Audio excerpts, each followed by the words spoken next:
Aujourd'hui, ce que j'ai à vous partager, c'est un sujet qui me tient vraiment à cœur. C'est un sujet dans lequel c'est quelque chose que j'ai vu Dieu agir de façon extraordinaire. Et lorsque j'ai prié pour savoir, Seigneur, qu'est-ce que je dois dire à ton peuple? Le Seigneur m'a dirigé vers le pouvoir de la louange. Le pouvoir de la louange. Aujourd'hui, je vais vraiment vous partager ce que le Seigneur a pour vous par rapport au pouvoir de la louange. Parfois, les solutions problématiques sont souvent plus simples qu'on le pense. Des fois qu'on vit des situations difficiles, on s'imagine des solutions tellement compliquées. Mais quand on prie le Seigneur, quand on prend le temps de réfléchir, on voit que les solutions sont beaucoup plus simples qu'on le pense. Je ne sais pas si vous avez vu un peu dans les réseaux sociaux, ça circulait. C'est un jeune homme qui s'amusait à répertorier les inventions bidons que les gens faisaient pour simplement résolutionner des situations faciles, comme par exemple ouvrir une porte ou prendre ta tasse de café avec ta propre main. Mais ils inventaient des choses pour pouvoir faire des choses compliquées, pour pouvoir faire des choses simples dans la vie. Et à chaque fois qu'ils postaient une publicité ou une réclame d'une invention qui a été faite, il montrait vraiment c'est quoi la façon la plus simple de le faire. Il faisait lui-même. Donc là, après il faisait. Vous vous souvenez de ça? Et juste en faisant ça, en répertoriant des inventions bidons pour des gestes simples, pour solutionner des problèmes simples, le monsieur il a été vraiment populaire, il est devenu millionnaire juste pour ça, en faisant comme ça. Donc, à ce moment-là, mais ça traduit aussi également une tendance qu'on a. Des fois, quand on vit des situations difficiles, on a tendance à prendre des solutions tellement compliquées, mais la solution est beaucoup plus simple. Et ce matin, le pouvoir de la louange est une des stratégies que le Seigneur nous donne, une stratégie simple que le Seigneur nous donne. La louange est un moyen d'exprimer notre amour et notre admiration envers Dieu, mais elle est aussi une arme redoutable dans les combats de nos vies. L'amour qu'on a pour Dieu et notre connaissance envers ce qu'il fait, ce qu'il est, nous pousse à le louer et à expérimenter justement le pouvoir de la louange. Aujourd'hui, nous allons voir un passage d'hommes de Dieu qui ont expérimenté le pouvoir de la louange. Et qu'est-ce que j'aime avec le Seigneur lorsqu'on lit la Bible? C'est que ces hommes-là, ce n'est pas comme si c'est des extra-hommes ou des surhumains. C'est des gens comme vous et moi, mais qui ont simplement expérimenté Dieu dans une dimension plus profonde. Et vous savez que c'est quoi la bonne nouvelle? C'est que nous pouvons tous l'expérimenter. Ce n'est pas exclu à une élite, c'est vraiment pour tout le peuple de Dieu. Alors nous allons ouvrir notre Bible dans le livre de Actes 16, versets 23 à 26. Actes 16, versets 23 à 26. Pour ceux qui n'ont pas leur Bible avec eux, il y a aussi sur la projection, le texte biblique est exposé. Actes 16, versets 23 à 26. Je vais le lire. Après qu'on les eut chargés de coups, ils les jetèrent en prison, en recommandant au geôlier de les garder sûrement. Le geôlier, ayant reçu cet ordre, les jeta dans la prison intérieure et les mit les ceps aux pieds. Vers le milieu de la nuit, Paul et Silas priaient et chantaient les louanges de Dieu, et les prisonniers les entendaient. Tout à coup, il se fit un grand tremblement de terre, en sorte que les fondements de la prison furent ébranlés. Au même instant, toutes les portes s'ouvrirent et les liens de tous les prisonniers furent rompus. Parole du Seigneur. Seigneur, je prie que cette parole, Seigneur, qui va être prêchée, Seigneur, puisse transformer nos vies. puisse nous amener, Seigneur Jésus, à vivre le pouvoir de la louange, à expérimenter le pouvoir de la louange, afin, Seigneur Dieu, que nous puissions passer à un autre niveau, au niveau de notre louange, au niveau de notre adoration par rapport à toi. Seigneur Dieu, nous prions, Seigneur, que ta parole puisse, Seigneur, toucher des cœurs, transformer des cœurs, et que tu puisses parler d'une façon personnelle à tous et chacun. Dans le nom puissant de Jésus-Christ, nous t'en prions. Amen. Donc, je vais simplement vous expliquer le contexte de ce passage. Donc, c'était Paul et Silas, Paul qui était un apôtre, et à ce moment-là, il était en collaboration avec Silas qui faisait ce voyage missionnaire avec lui. Donc, ils allaient de ville en ville prêcher la parole de Jésus, l'évangile de Jésus, la bonne nouvelle de Jésus-Christ. Et à un moment donné, ils sont arrivés à un temps où ils ne savaient plus où aller. Alors, Paul s'est mis à prier, demander à Dieu, Seigneur, c'est où la prochaine étape? C'est où est-ce que tu nous amènes à pouvoir continuer ce voyage missionnaire-là? Et pendant qu'il dormait, il eut une vision. Paul eut une vision où il voyait un homme macédonien qui disait, viens nous secourir. Alors, dès qu'il a eu cette vision-là, il a dit, on s'en va en Macédoine. Et c'est Dieu qui l'a dirigé vers là. Parce que leur idée, c'était d'aller en Asie. Et Dieu a dit, non, va en Macédoine à la place. Alors, on sait que ça a été dirigé par le Saint-Esprit, leur voyage. Et là, ils sont arrivés à la ville de Philippe, qui était une première ville dans le district de Macédoine. Et ils sont allés dans un endroit où ils pensaient qu'il y avait un lieu de prière. Et ils ont rencontré une femme qui craignait Dieu, qui s'appelait Lydie. Et avec cette femme-là, ils ont partagé la bonne nouvelle de Jésus-Christ. Et cette femme-là a accepté le Seigneur, Jésus-Christ, dans sa vie et également sa famille. Alors, tous, ils ont été baptisés dans les eaux du baptême et ils ont accepté le Seigneur Jésus-Christ. Alors, elle les a invités aussi à faire un séjour également chez elle. Et également, ils continuaient à faire leur voyage et ils continuaient à aller dans un lieu de prière pour prier avec des frères et des sœurs dans la foi. Mais en allant dans les lieux de prière, il y avait une femme qui était possédée d'un esprit de python, un esprit de serpent.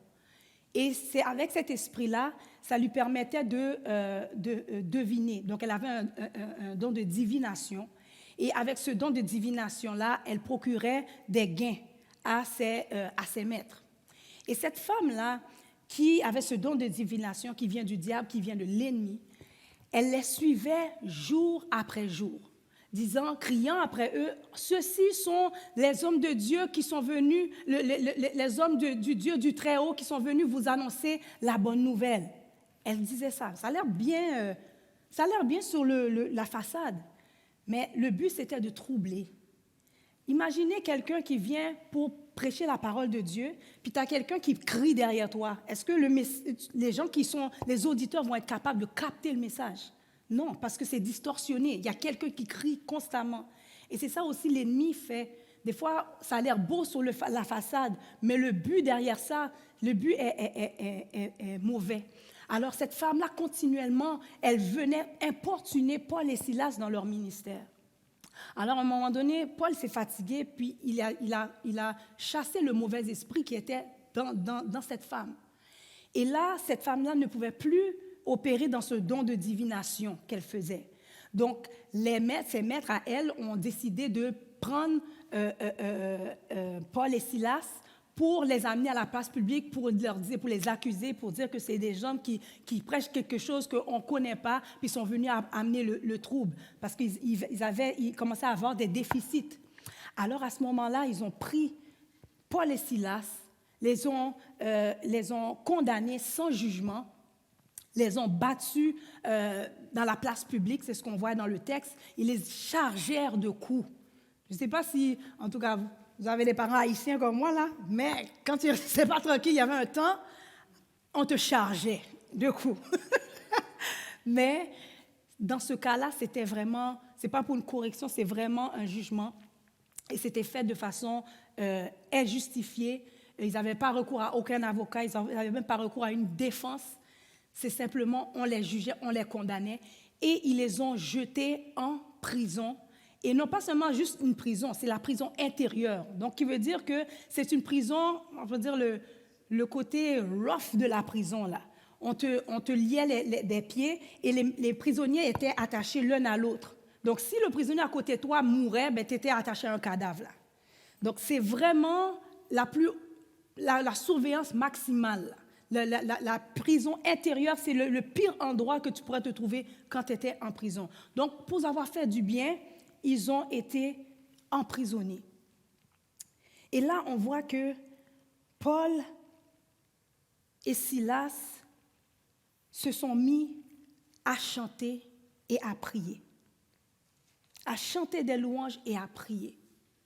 Je ne sais pas pour vous, mais moi, si je me faisais emprisonner injustement, condamner injustement, avec toute franchise, je ne sais pas si mon réflexe, tout de suite, ça serait prier et chanter des louanges. Mais eux, c'était leur réflexe. Et souvent, notre problème à nous, et je m'inclus là-dedans, c'est que souvent la louange n'est pas inclue dans nos pistes de solutions pour résoudre nos difficultés. On est plus porté à se plaindre, à être focalisé sur le côté négatif de la situation. On n'est pas porté à louer le Seigneur lorsqu'on passe des moments difficiles. Lorsqu'on pense à Jésus, lui, qu'est-ce qu'il a fait? Comme la Bible dit que Jésus était un homme de douleur. Mais quand on regarde sa vie, qu'est-ce que Jésus a fait? Jésus a toujours exalté Dieu dans son ministère, dans ses 3 ans de ministère sur terre. Souvenez-vous, lorsqu'il était devant la tentation, dans Luc 4, verset 8, la tentation du diable, où il disait, si tu vois toutes ces richesses-là, si tu m'adores, toutes ces richesses-là, Jésus, ça va être à toi. Mais regardez sa réponse, tu adoreras le Seigneur ton Dieu et tu le serviras lui seul. Ça a été d'exalter Dieu. Et un des pouvoirs de la louange, c'est que la louange vient attaquer les fondements de nos situations les plus désespérées. Il y a des situations, pour les surmonter, on ne peut pas les éviter. La seule façon de faire face à ces situations-là, c'est de passer à travers la situation. Et Paul et Silas ont opté pour la louange et la prière pour passer à travers l'adversité qu'ils étaient en train de vivre actuellement. Ils n'ont jamais pensé que Dieu allait permettre qu'ils puissent faire un ministère de prison. Je ne pense pas que dans la prière de Paul, c'était une requête ou quoi que ce soit. Mais Dieu a permis qu'ils puissent rentrer en prison, en Macédoine.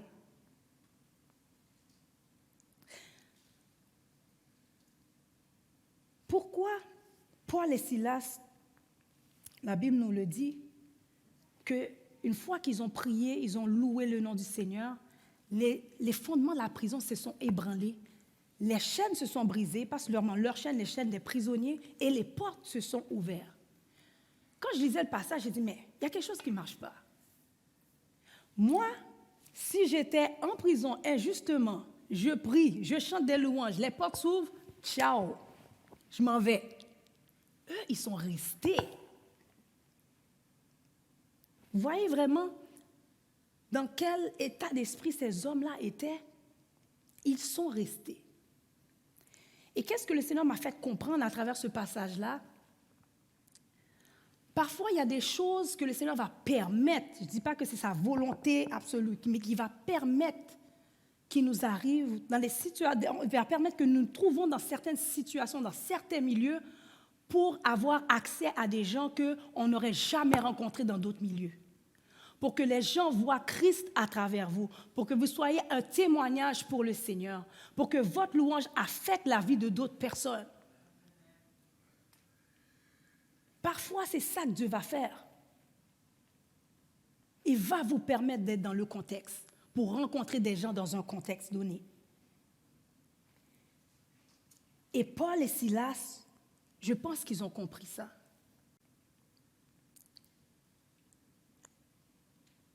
Dieu nous appelle aussi à ébranler des fondements, des murs. qui empêchent nous ou d'autres personnes d'avancer. Et parfois, la stratégie, c'est la prière. Parfois, la stratégie, c'est l'évangile, oui, proclamer la bonne nouvelle, l'évangélisation plutôt. Mais parfois, c'est la louange. Et dans ce contexte, c'était la louange. La louange qui est venue briser des chaînes, leurs chaînes, ébranler la prison et ouvrir des portes. C'est pour ça que je disais, prenez au sérieux qu'est-ce que Dieu vous donne. Le fait que vous avez cru en Dieu, vous avez cru en Jésus, ce n'est pas un hasard. C'est parce que Dieu veut vous utiliser à ébranler des prisons dans la vie des gens, à briser des chaînes dans la vie des gens. Ce n'est pas juste le travail de pasteur ou de moi, mais nous tous qui avons l'Esprit du Seigneur. Il y a des choses que Dieu nous appelle à faire dans chacun dans les dons qu'il vous a donnés. Et parfois, Dieu va vous dire, c'est non, pour cette personne-là, c'est la louange. Pour cette situation-là, la stratégie, c'est la louange. Gloire à Dieu. Un autre des pouvoirs de la louange, c'est que la louange rend les cœurs réceptifs au message de l'Évangile. On va lire le verset 29 à 31. Suivez bien la réaction du geôlier. Le geôlier, c'est le gardien de la prison. Verset 29 à 31. Alors, le geôlier, ayant demandé de la lumière, entra précipitamment et se jeta tout tremblant aux pieds de Paul et de Silas. Il les fit sortir et dit, « Seigneur, que faut-il que je fasse pour être sauvé? » Paul et Silas répondirent, « Crois au Seigneur Jésus, et tu seras sauvé, toi et ta famille. » Amen. Donc, dans ce temps-là, lorsque tu étais gardien de prison et que les prisonniers se sauvaient, automatiquement, on t'exécutait. Automatiquement, on t'exécutait parce que tu as manqué à ton devoir en tant que gardien de prison. Mais lui, ce geôlier-là, pour éviter, voyant que toutes les portes des prisons se sont ouvertes, lui s'est dit, mais tout le monde est parti. Alors il s'est dit, au lieu qu'il se fasse exécuter, il voulait se donner la mort. Il voulait se suicider. Et Paul lui a dit, ne te fais pas de mal, nous sommes tous là. Et ça m'a fait réfléchir encore, ce passage-là. La réaction du geôlier, ça m'a fait réfléchir. Quand il est rentré dans la prison pour voir vraiment est-ce qu'ils sont là, il n'a pas dit, oh, écoute, merci, hein, tu m'as sauvé d'une tragédie, là, j'allais me suicider, merci beaucoup. Hein. Non. Il a demandé, qu'est-ce que je dois faire pour être sauvé? Pourquoi il a demandé cette question-là? La parole de Dieu dit que la foi vient de qu'est-ce qu'on entend et qu'est-ce qu'on entend vient de la parole de Dieu. Et dans le texte, il disait que pendant la nuit, Paul et Silas priaient et chantaient les louanges du Seigneur. Donc, il a entendu la parole de Dieu à travers les chants. Et pendant qu'il entendait la parole de Dieu à travers les chants, Dieu a commencé à faire un travail dans son cœur, où est-ce qu'il était réceptif au message de l'Évangile, parce qu'il y a quelque chose qui a été déclenché pendant la louange, pendant qu'il entendait la parole de Dieu qui était chantée. C'est quelque chose de gros. Et il a demandé, qu'est-ce qu'il peut faire pour être sauvé? Il a donné, quand vous lisez le reste du passage, lui et sa famille ont donné leur vie au Seigneur Jésus-Christ. Ils ont été touchés par la parole de Jésus. Ils ont été touchés par la réaction de ces hommes-là. Dieu a fait un travail dans leurs âmes juste en entendant des chants. Je ne sais pas, en tout cas peut-être ça va trahir mon âge, mais dans les débuts des années 2000, je ne sais pas si d'entre vous vous souvenez, il y avait le festival de la jeunesse. Ça se passait derrière le métro Saint-Michel. Puis il y avait plein de groupes musicaux, de chorales, de plusieurs églises qui venaient chanter. Et il y avait des évangélistes aussi qui étaient là, qui prêchaient la parole de Dieu. Et beaucoup de jeunes donnaient leur vie au Seigneur. Il y avait aussi des temps de chorale. C'était vraiment comme 7 chorales dans un concert là. Puis après ça, il y avait un évangéliste qui parlait de Jésus, qui prêchait la parole de Dieu. Plein de jeunes venaient au Seigneur. Il y avait un projet que le Seigneur m'avait mis dans mon cœur de faire pour les jeunes du quartier de Parc Extension. Dans ce temps-là, j'avais un comité de plusieurs jeunes de plusieurs églises. Et on a fait venir les 6e années des écoles secondaires, des écoles primaires, Barclay, Ogilvy. On a fait venir aussi, on a invité des élèves au secondaire, Lucien Pagé, dans les écoles secondaires de la région, du quartier, pour faire un concert contre la violence. Et à travers ça, il y avait des rappeurs chrétiens qui rappaient des messages. Et puis aussi, il y avait des évangélistes qui étaient venus, des gens qui étaient dans des gangs de rue, comment le Seigneur les a aidés, comment le Seigneur les a sortis de là, des gens qui étaient même dans la mafia sicilienne. Là. Et ils ont amené vraiment leur témoignage à ces jeunes, des chrétiens qui travaillent en prison, des criminologues qui travaillent en prison, qui sont venus expliquer qu'est-ce qui se passe dans les prisons pour les jeunes. Donc, vraiment, c'est toutes des personnes, des hommes, des femmes de Dieu qui se sont mis ensemble. Il y avait des gens qui chantaient les louanges du Seigneur. Et à cette soirée-là, 21 âmes sont venues au Seigneur. On les a redirigées vers des églises, vers des présidents de jeunesse qui les ont pris en charge. Donc, la louange rend réceptif le cœur au message de l'Évangile. Et vous savez quoi? La louange peut rendre réceptif votre propre cœur. Il y a des fois, le Seigneur essaie de vous parler. Le Seigneur essaie de nous parler. Mais on est juste ailleurs.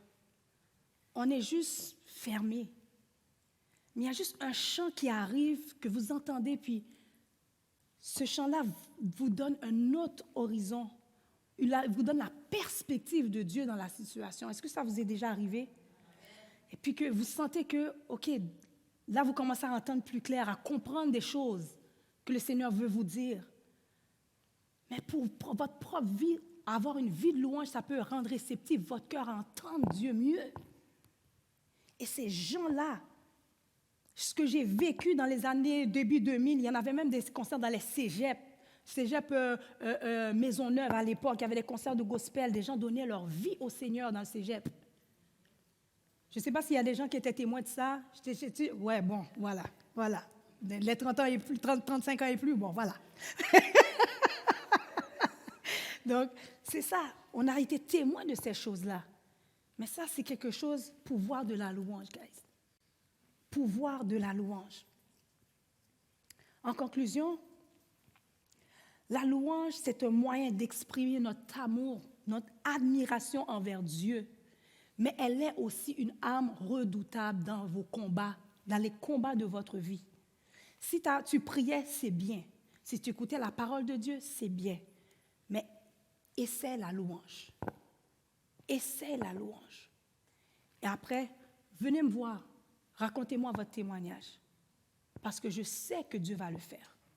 Il l'a fait pour moi, c'est quelque chose que je vis, c'est quelque chose que j'ai vu dans la vie de certaines personnes, comment Dieu a transformé des gens dans la louange, comment il y a des gens qui ont eu des délivrances incroyables dans la louange, que leurs fondements ont été ébranlés, des fondements des murs qui les empêchaient d'avancer, ça a été ébranlé. Ceux qui étaient enchaînés là, dans des situations, comment Dieu a pété les chaînes, dans la louange. Un des pouvoirs de la louange, souvenez-vous, l'Église de la Mission, la louange vient attaquer les fondements de nos situations les plus désespérées. Et la louange rend les cœurs réceptifs au message de l'Évangile et vos propres cœurs également. J'aime bien, je vais finir avec ce passage-là, dans 1 Corinthiens 14, verset 15. 1 Corinthiens 14, verset 15. Ça, c'est un verset que j'ai même partagé avec l'équipe de louange à l'époque, lorsque je formais les nouvelles personnes qui voulaient intégrer l'équipe de louange. 1 Corinthiens 14, verset 15. Je vais le lire pour vous. Que faire donc? Je prierai par l'esprit, mais je prierai aussi avec l'intelligence. Je chanterai par l'esprit, mais je chanterai aussi avec l'intelligence. Remarquez bien dans le texte, quand ça parle de esprit, il y a un E majuscule. Il y a un E minuscule. Habituellement, quand on parle du Saint-Esprit, ils vont mettre un E majuscule. Mais dans ce texte-là, ça parle de E minuscule. OK? Esprit et intelligence. Donc, il veut dire que lorsque nous louons le Seigneur, ton esprit, toute ton âme est dedans. Toute ton âme est dedans. Et non seulement ton âme est dedans, mais ton intelligence est dedans. Donc, il veut dire que tu comprends ce que tu fais, tu dois comprendre ce que tu fais. Il y a un sens dans ce qu'on fait. Quand on dit, guys, battez les mains, on se réjouit dans la présence du Seigneur, c'est pas pour rien, c'est pas juste pour faire hype, pour être comme une cheerleader, là, et puis rendre hype les gens. Non. Parce que je sais que la parole me dit que lorsque je crie, loué soit l'Éternel, je suis délivré de mes ennemis. C'est intelligent. Je pense à quelque chose. Il y a un sens. Quand tu dis un cri Alléluia, je suis délivré de mes ennemis. Quand je chante, des fois je dis chanter ce chant-là comme une prière. Parce qu'il y a une portée là-dedans. Il y a quelque chose que dans le chant, on est en train de demander au Seigneur. Et lorsque tu chantes ce chant-là, comme Paul et Silas, ils ont chanté des prières. Ils ont prié, chanté les louanges du Seigneur. C'est ça que la parole de Dieu nous dit, n'est-ce pas?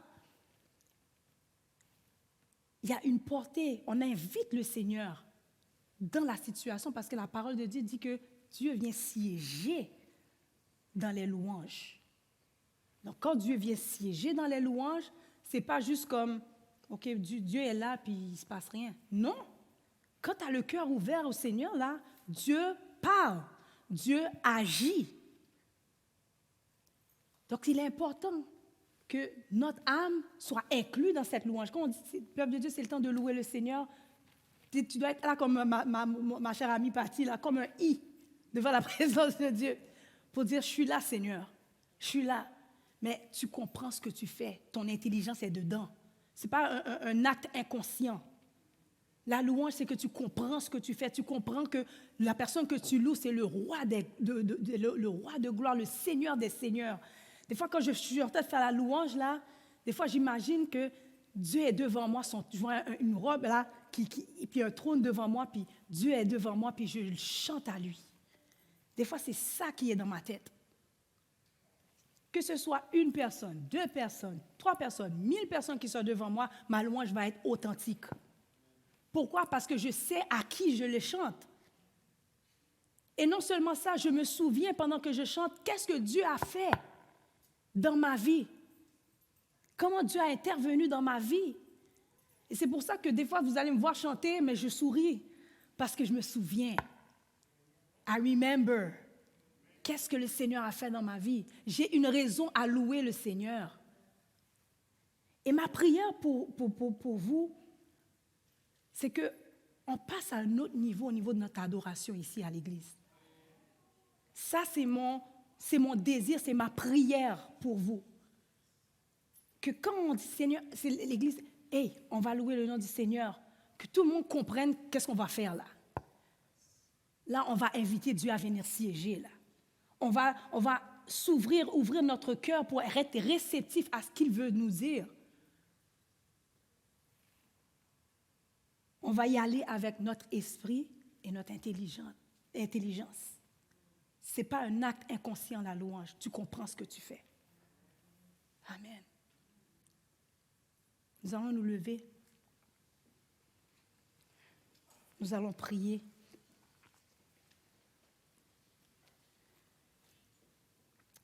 Et demandons au Seigneur de passer à un autre niveau dans la louange, à expérimenter le pouvoir de la louange dans nos vies. Que à jamais, le niveau de louange ici à l'Église de la Mission soit changé. et que nous puissions passer à une louange bouillante pour le Seigneur. Nous allons prier tout le monde ensemble. Demande au Seigneur de passer à un autre niveau dans ta vie de louange avec lui. Prions le Seigneur. Seigneur Dieu, nous te rendons gloire, Seigneur Jésus. Nous te disons merci pour ce message, Seigneur Dieu, où ce que tu invites ton peuple à expérimenter le pouvoir de la louange. Parce que c'est quelque chose qui n'est pas loin de nous, c'est quelque chose que tu déposes dans notre bouche.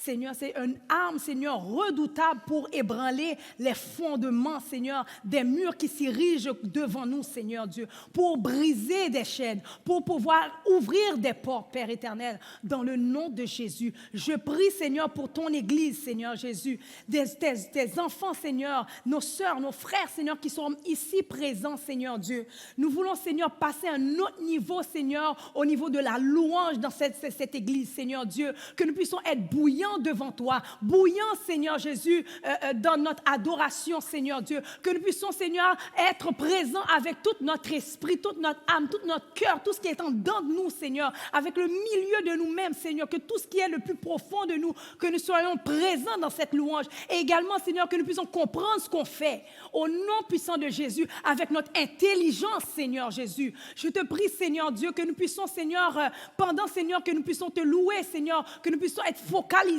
sur le Dieu que tu es, sur le Dieu merveilleux, Seigneur Jésus, que tu es, de ce que tu as donné ta vie pour nous, une vie en abondance. Tu nous as donné ta vie afin que nous puissions être sauvés, Seigneur Dieu, et que nous puissions, Seigneur, être dans ta présence, Seigneur, lorsque, Seigneur, nous quitterons cette terre, lorsque, Seigneur, tu reviendras nous chercher, que nous puissions nous retrouver dans ta présence, mais que nous n'héritons pas la mort éternelle, Seigneur Dieu, une vie loin de toi, Papa. Je te demande dans le nom de Jésus que nous puissions, Seigneur, passer, Seigneur, à un niveau, Seigneur, d'adoration où ce que nous comprenons, Seigneur Jésus, que nous le faisons, Seigneur, pour exprimer notre amour envers toi, pour exprimer, Seigneur Jésus, notre reconnaissance envers toi, pour ce que tu vas faire, ce que tu as fait, pour ce que tu es, Seigneur Dieu, parce que tu mérites l'adoration, tu mérites la louange, Seigneur Dieu. Il n'y a pas d'autre Dieu comme toi, Seigneur. Seigneur Jésus, tu as le nom, tu as reçu le nom au-dessus de tout nom, afin qu'au nom de Jésus, que tout genou fléchisse dans le ciel et sur la terre et sous la terre. Seigneur, nous sommes tes bien-aimés, Seigneur. Tu as fait de nous ton peuple et le troupeau de ton pâturage, Père éternel. Je te demande dans le nom de Jésus, accorde-nous d'expérimenter cette louange qui va ébranler les fondements, Seigneur Dieu, qui va ébranler, Seigneur Jésus, les choses qui nous empêchent d'avancer dans notre vie, qui va ébranler les prisons spirituelles que l'ennemi a érigées devant nous, Papa, ou même dans la vie de d'autres personnes qui nous côtoient, Seigneur Dieu. Je te demande dans le nom de Jésus, remplis-nous, Seigneur, enflamme-nous, Seigneur Dieu, enflamme-nous, Seigneur Dieu. Le pasteur Othniel, Seigneur, avait prêché dimanche passé que, Seigneur, chaque église a reçu un chandelier, Seigneur Dieu, et c'est toi qui allumes le feu. Mais, Seigneur, c'est à notre responsabilité également de garder la flamme allumée, Seigneur Dieu. Je te demande que notre flamme soit allumée et que cette flamme ne faiblit point au nom puissant de Jésus et qu'elle devienne encore plus brillante, qu'elle devienne encore plus chaude au nom puissant de Jésus, afin que des vies soient transformées, Seigneur Dieu. Nous te disons merci, Seigneur Jésus. Et nous te disons, Seigneur Jésus, de faire cette progression avec nous, Papa. Au nom puissant de Jésus, nous t'en prions, Seigneur. Amen et amen. Soyez bénis, peuple de Dieu. Alléluia.